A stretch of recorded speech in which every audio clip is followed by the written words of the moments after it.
Okay, everybody. Well, welcome to today's conference lesson. My name is Alastair. I am your conference teacher for the lesson for today. And if we can just keep our microphones off to minimize any background noise, that would be great.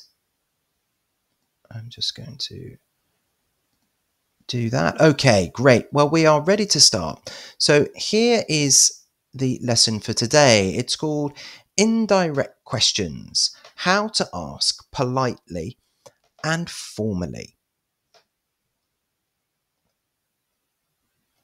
So we have 4 points on our agenda for today. Number 1, direct versus indirect questions. Number 2, polite question starters. Number 3, word order in indirect questions. And number 4, yes, no, indirect questions. Okay, so lots to look at today. Let's have a look at the first part. So direct questions versus indirect questions. So here is our objective explained. So the goal for us in this part of the conference is to understand the difference between direct and indirect questions and why we use indirect questions to sound more polite and more formal. So this is how it works. We've got a summary of the rules here. So have a listen as I read through the rules. Number 1, direct questions ask something clearly and simply. Number 2, indirect questions are more polite and formal. Indirect questions often start with phrases like, could you tell me? Do you know? And I wonder. So indirect questions often start with phrases like, could you tell me? Do you know? I wonder. Also in indirect questions, the question becomes part of a sentence, so the word order changes. Very interesting.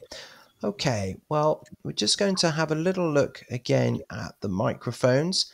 Just want to make sure they're all turned off. There we go. Great, thank you so much. Okay, well, let's have a look at examples and explanation. So we've got some comparisons here. We've got 2 direct questions at the top. Direct. Where is the bathroom? What time does the train leave? These are direct questions that use direct question structure. Now, to convert those to indirect questions, could you tell me where the bathroom is? Do you know what time the train leaves? So why do we have this transformation? Why? Because the question becomes part of a statement. It doesn't follow the question word order. There is no question word order. So I'm going to read through those direct and indirect questions again. Where is the bathroom? Could you tell me where the bathroom is? What time does the train leave? Do you know what time the train leaves?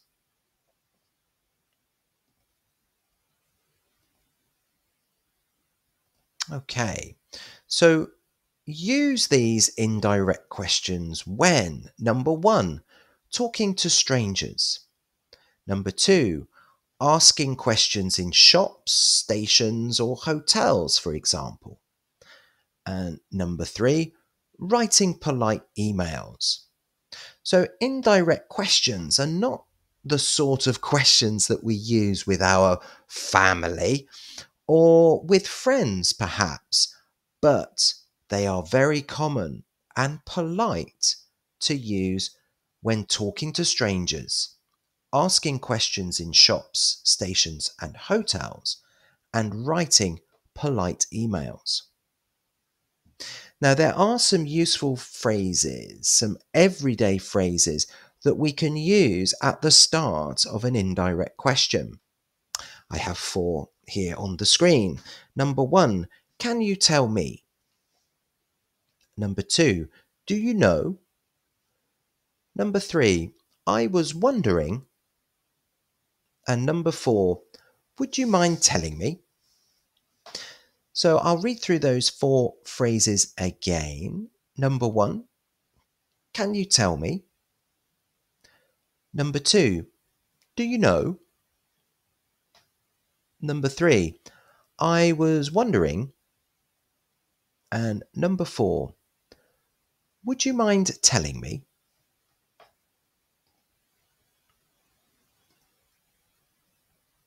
So we've got some more comparisons here, which is helpful because we can see the difference between the direct question and the indirect question. So I'm going to read through these examples. I'll read each one twice. Number 1, where is the metro station? Do you know where the metro station is? Where is the metro station? Do you know where the metro station is? Number 2, what time is checkout? Could you tell me what time checkout is? What time is checkout? Could you tell me what time checkout is? Number 3, how much does this cost? I wonder how much this costs. How much does this cost? I wonder how much this costs. So some comparisons there between direct and indirect questions. Okay, well, we're going to think now about some polite question starters. Now, for this part, we have an objective. We have our goal explained here. We want to learn how to start indirect questions politely using common phrases.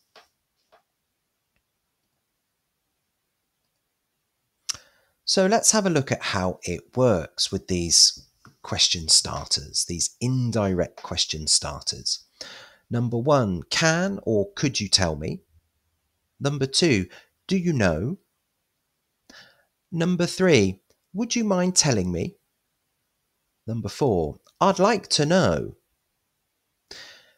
They are followed by a normal sentence, not a question word order. Okay, so can or could you tell me? Do you know? Would you mind telling me? I'd like to know. These are followed by a normal sentence. They are not followed by a question word order.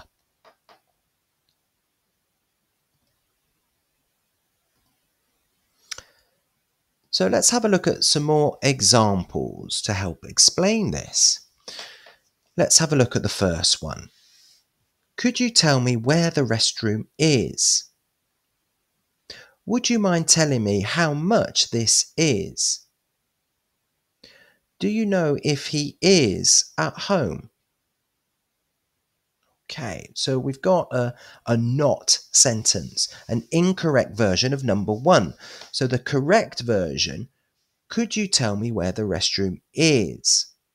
We do not say, could you tell me where is the restroom? Because this follows the normal question structure, and indirect questions use normal sentence structure. Could you tell me where the restaurant is? Not, could you tell me where is the restroom? Okay. Very interesting. Well, let's have a think about some useful phrases. So we use these in workplaces, hotels, customer service, talking to people you don't know well. Okay, so these are situations in which we often use indirect questions. They help you sound respectful, polite, and professional. So we've got a little chat exercise for you to do if you like. If you want to participate, this exercise is for the chat. So we want to choose the best starter for each of these questions. Now, at the bottom we have our options. Do you know if? Would you mind telling me what? Could you tell me where? Now we want to choose the right one of those options to complete the questions in the exercise. Number 1, the nearest pharmacy is. Number 2, the restaurant is open now. Number 3, time the meeting starts. Okay, so this is a chat exercise. If you would like to participate, please do. Some of you have already. You're typing in those letters. Okay, we've got C-A-B, C-A-B, C-A-B again. Okay. Well, we seem to have a general consensus on the correct order for these. So let's have a look if you guys are right. Here we go.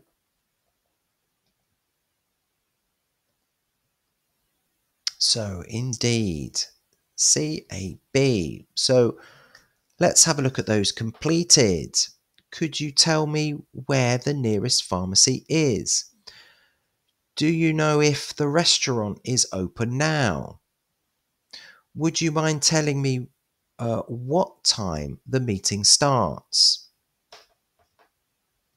Now, those starters, there they are.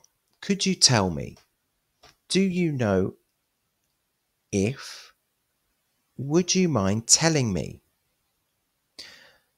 Now, these parts are interchangeable with different questions. So we can move these for different situations, but of course, the rest of our sentence needs to be structured correctly as a regular sentence.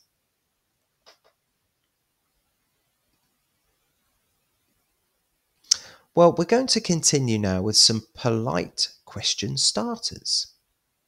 And our objective for this part of the conference lesson and our goal is to learn how to change the word order in indirect questions correctly.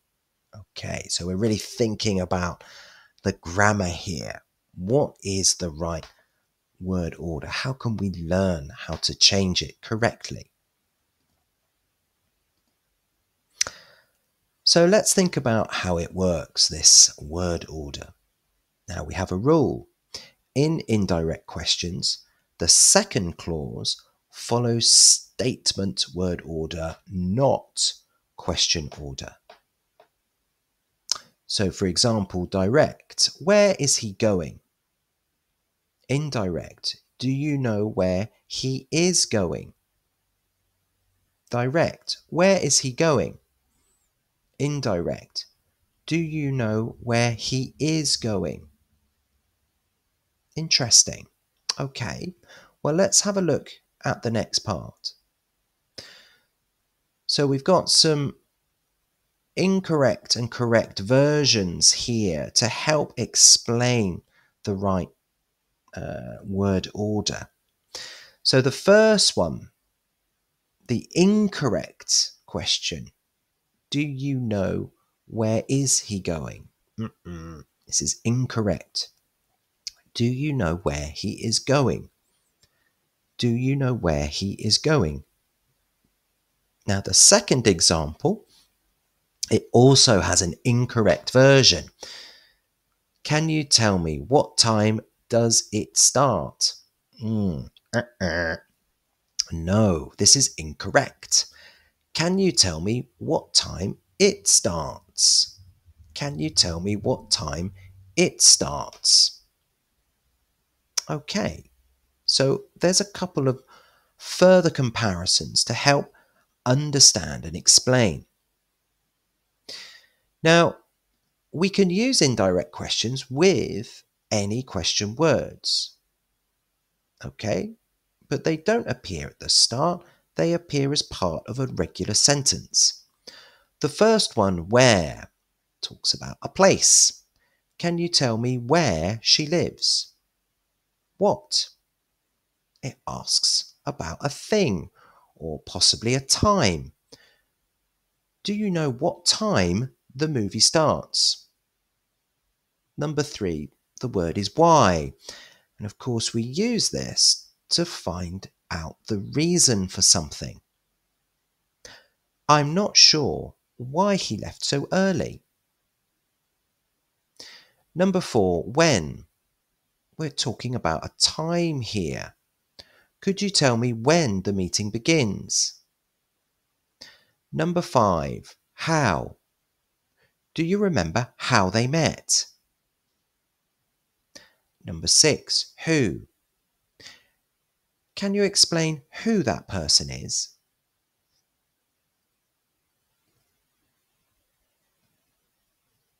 Okay, so we have another mini activity for you to take part in, to participate in the chat if you wish. So we've got a mini activity exercise in the chat, and I would like you, if you want to participate, I would like you to correct the mistakes. So each of these questions is incorrect. I'll read through these incorrect sentences. Number 1, do you know what is this? Number 2, could you tell me how I can get there? Can you tell me how can I get there? It's very hard for me to say it incorrectly, you see. And number 3, I wonder where does he live? Okay.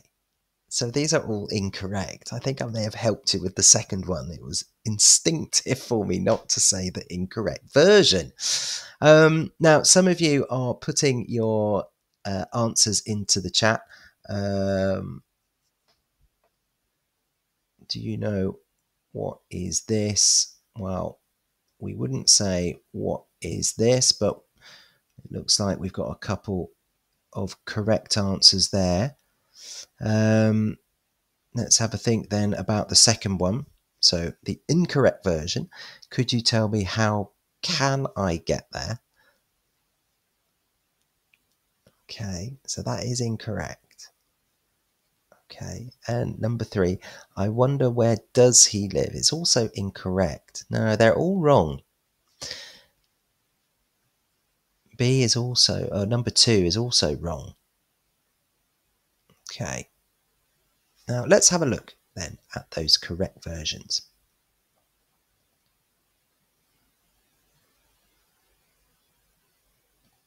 Okay.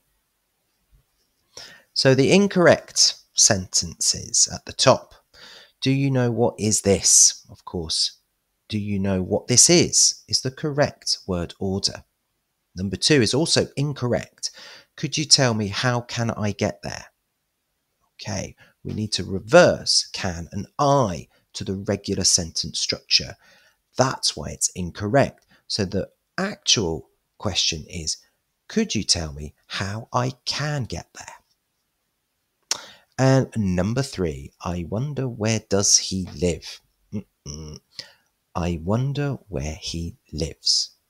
Okay, so a review of those to help you spot these and think about the structure is always use subject plus verb after the indirect question phrase. There you go. So that's a top tip for all of you. Always use subject plus verb after the indirect question phrase. Okay. Well, let's continue. We've got more to do today, but very well done, everybody. You've participated in 2 chat exercises today, the first one and the second one. So I appreciate your participation. I understand that second one was a little bit more difficult, but nonetheless, we've had a look at those correct answers. Now I'd like us to move on to the next part.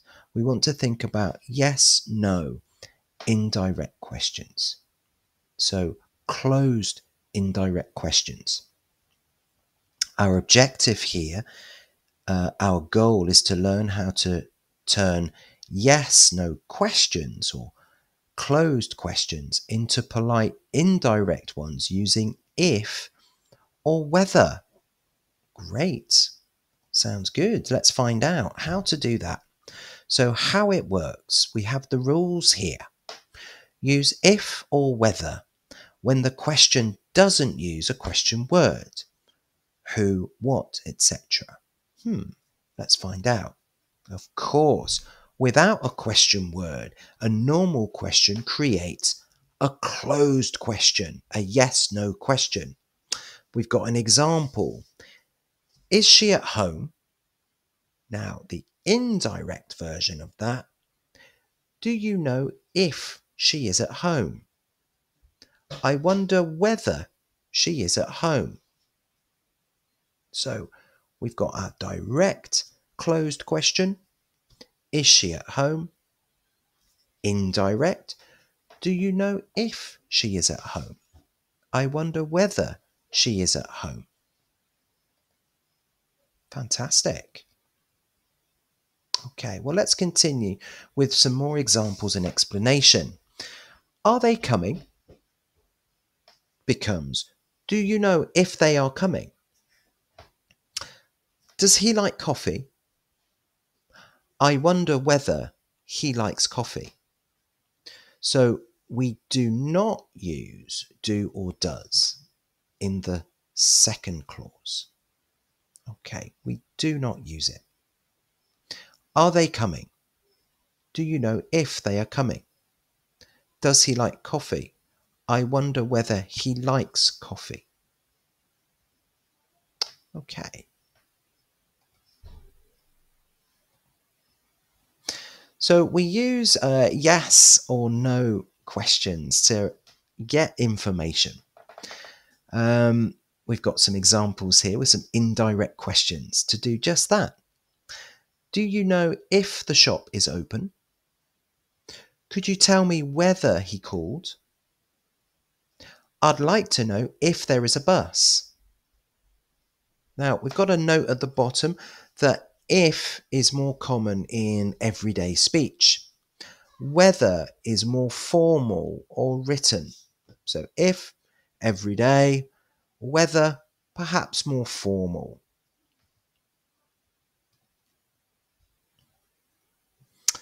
So here we go. Once again, we have another mini activity for you to try in the chat. Okay, so our mini activity is to change these to indirect closed questions. Number 1, the direct closed question, is the room ready? Okay, so we want to take that and transform it into an indirect closed question. Is the room ready? Let's have a look at number 2. Does it rain often here? Does it rain often here?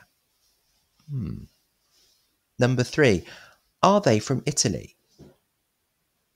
Okay. Well, guys, I can see we've got some good answers coming in. Fantastic. Wonderful. So keep them coming. We've got a couple more minutes here. Okay, so we've got I wonder if. Do you know if? Could you tell me if? Okay, very good. So, very good, Jerome. I wonder if it often rains here. Yes. Okay. Very good. If anyone wants to have a go at the third one, that would be good because let's have a look. So, are they from Italy?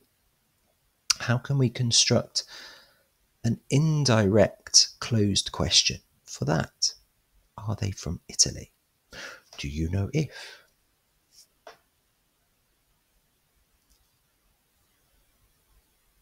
Okay, well, we're going to have a look at those. So, is the room ready? Do you know if the room is ready? Does it rain often here? Could you tell me whether it often rains here? I wonder if they are from Italy.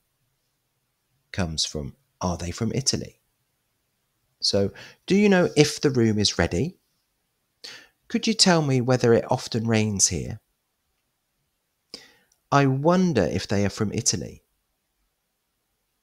Those are our indirect closed questions from that mini activity. So well done to those of you who participated. I appreciate that. Thank you so much. We are going to continue with our conclusion. We are nearly at the end of the conference lesson for today. So I'm going to read through the conclusion to the lesson before we finish. Here it is. In this lesson, we learned how to use indirect questions to sound more polite and formal in English. By practicing polite starters, correct word order, and the use of if or whether, learners can ask questions more naturally in everyday situations. Mastering indirect questions helps build confidence in professional, social, and travel-related conversations. Okay, well, thank you ever so much, everybody, for your attendance and participation today. There was lots to do today. So it just remains for me to thank you once again on behalf of everyone here at Cercle de Langue. It's been great seeing you all again. Of course, you can have the presentation, but for now, it's time to say goodbye. I will see you next time.